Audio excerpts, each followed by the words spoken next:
It's snowing, we're on the M5, and it's new bike day for Jordan. I don't quite believe it. Yes, it is a new bike day today, and unbelievably I have chosen the worst possible day because we've hit the M5 and it's just a torrent of the white stuff, which I'm hoping is cleared by the time we get to where we're going and then come back again. It's not going to. Knowing my luck, it's not going to be. Anyway, this has come about because the ZZR has gone. As unfortunate and as upset as I am about that, but the reason being is I have an unfortunate medical problem with my hip, which meant that being on it for any more than half an hour, 40 minutes was getting a bit too painful for me. So I'm a bit gutted really, because I really didn't want to get rid of it. I loved it. It was a very very special machine. Chris is about to skid in the snow by the looks of it. It's just unbelievable, isn't it? Oh god. Yeah, so long story short, a few months, but well, September, October last year, I went out for not one but 2 test rides on the Ninja1000 SX, and I absolutely loved it. I loved all the modern features of it.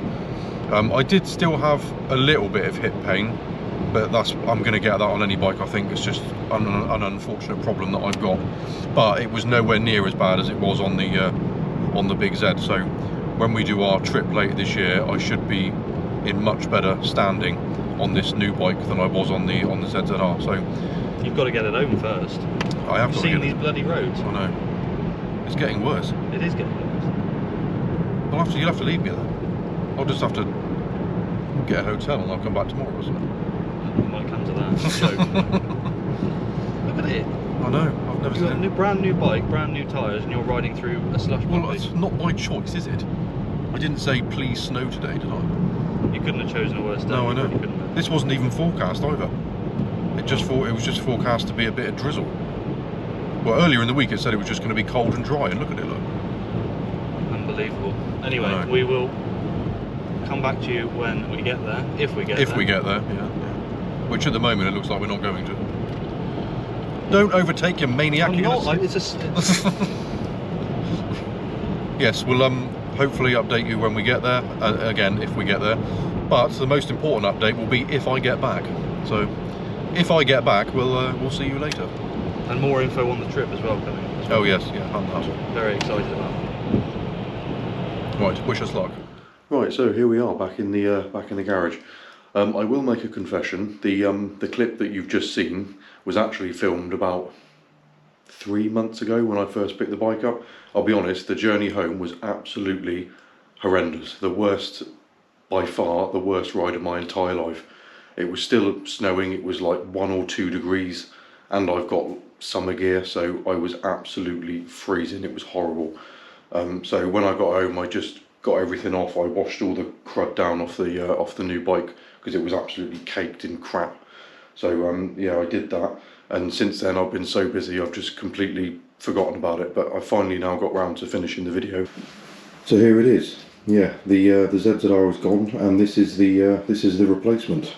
It's the 2024 Ninja1000 SX, although it is the 2023 colours, although it's registered on a 24 plate, but it is the 2023 colours, mainly because I actually preferred the colours of the 2023 one and I got a better deal on it. So yeah, this is the performance tourer version, so it did come with everything that they will throw at it. So it came with the main thing being the different exhaust can there, because the standard one, as they always are, is horrible.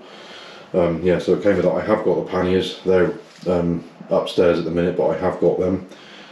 So that the frame sliders there. What else is it?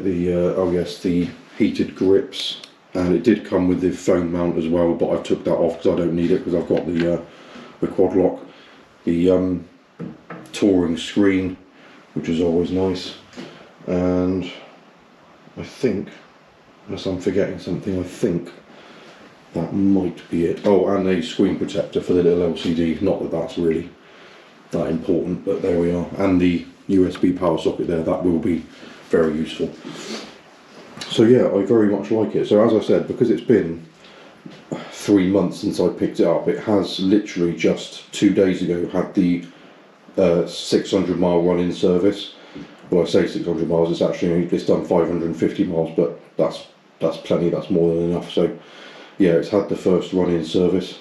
As you can see from those not very many miles I've done already, but it is a bit covered in dead bugs and stuff, so it does need a clean. The only things I have added to it are a front fender extender there to protect the rad a bit. I've done the same at the back. I've extended, got the pyramid hugger extender there at the back just to protect that a little bit, and I have put some bar risers on it just to make it that little bit more sat upright. And it is massively more comfortable than the ZZR. I do miss the power of the ZZR. Anyone who's ridden one will know just what animals they are. This isn't like that. It's far more tame. It's not slow by any stretch of the imagination, not by a long shot. It's plenty fast enough. But yeah, nothing like the ZZR. But more importantly for me, for what I need now, is more comfort. So yeah. Oh, sorry, another thing I forgot to mention. I did get the tank grips as well. So yeah, they work quite well actually. They're the easy grip ones. Just in case you were wondering, the reason why the seat isn't on there is because today I've literally just taken it off because I'm getting it sent away to a guy that does bike seats. Because although it's not too bad, it's probably more comfortable than the seat on the ZZR was, but still after sort of somewhere between 50 to 100 miles I get a bit of a numb bum. So I think there is some improvement there to be made, and I don't fancy paying £400 for the Kawasaki comfort seat. So I've sent it off. I've sent it away to a seat upholsterer, and he's going to trim off some of the sides, and he's going to add some extra foam into the seat as well to make it a bit more comfortable. So a little bit on the upcoming trip.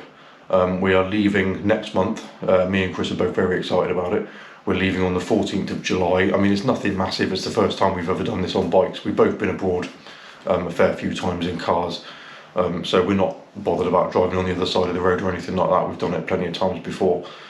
But it is the first time we've ever done it on bikes, and being that we've both got full-time jobs and young families, we've not got, you know, weeks and weeks to do something like this like a lot of people have. So we're only going, we've got a week.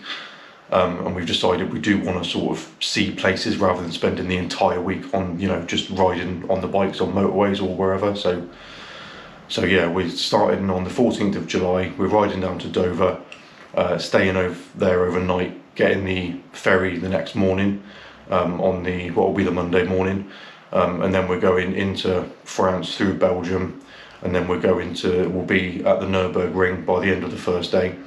We're staying at the Nürburgring for a couple of days. After the Nürburgring, we're heading back up north to Amsterdam. Again, that's somewhere neither of us have ever been, so we're quite looking forward to that. It looks like quite an interesting place. So yeah, and then we're spending a couple of days in Amsterdam before heading back. We'll be in Amsterdam Wednesday to Friday, and then Friday we'll be staying in Calais, and then next morning, Saturday morning, we'll be getting the ferry back here, and then we'll be going to Diddley Squat Farm on the way home. So yeah, it's nothing massive, but like I said, neither of us have ever done this before, and we are limited by time. So yeah, for a first trip, that's sort of what we're planning. So yeah, we're really excited about it. So yeah, not long to go now. We're just sort of planning some last little bits and pieces. All the hotels are booked. We're just figuring out last little pieces like bike security and bits and pieces like that. We have booked hotels. Well, two of them at least. The one at the Nürburgring and the one at Amsterdam are secure underground car parks, which has made me feel a little bit more at ease about the whole thing. So yeah, we're just doing some last little bits and pieces, and in about 5 weeks' time, yeah, we'll be heading off. So we'll keep you posted. Hopefully, our plan is to film it as we're going as much as we can, and then to upload it to YouTube, to the channel each night. Whether that will happen or not, I'm not 100% sure, but I hope we can stick to that. But yeah, hopefully. So yeah, we'll keep you posted.